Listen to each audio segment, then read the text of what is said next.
चलो बच्चों बताओ इसका आंसर क्या होगा। देखो ये हमें क्वेश्चन दे रखा है, complete the following statement. Probability of an event E, E क्या है यहाँ पे, वो इवेंट जो घटना घटी है हमारी, है ना, जो इवेंट हुआ है वो ई से डिनोट करते हैं। Probability of event not E, not E मतलब कि उसके ना होने की प्रायिकता, यानी कि ना होने की घटना।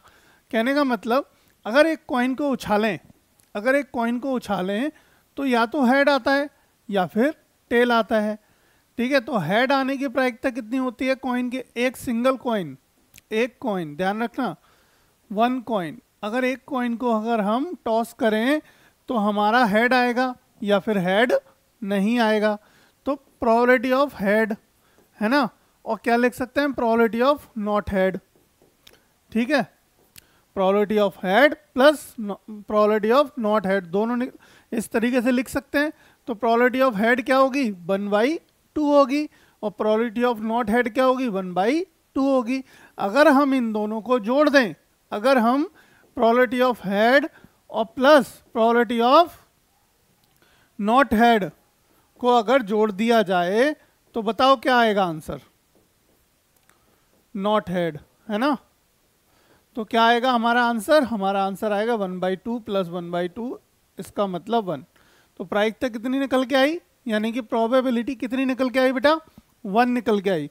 तो आंसर कौन सा सही होगा आपका, option number C, option number C आपका सही आंसर होगा। समझ में आई बात।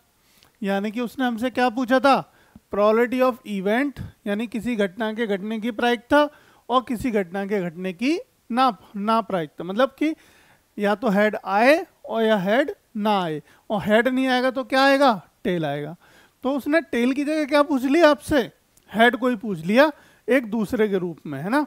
तो इस नॉट हेड को कहीं कहीं पे देखो इस तरीके से भी हो सकता है आए, और हो सकता है इस तरीके से भी आए। ठीक है, हेड के मतलब बार लग के आ सकता है या फिर डैश लग के आ सकता है।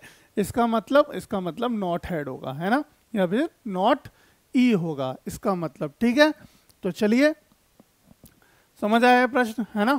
तो ऑप्शन क्या होगा हमारा, सी होगा।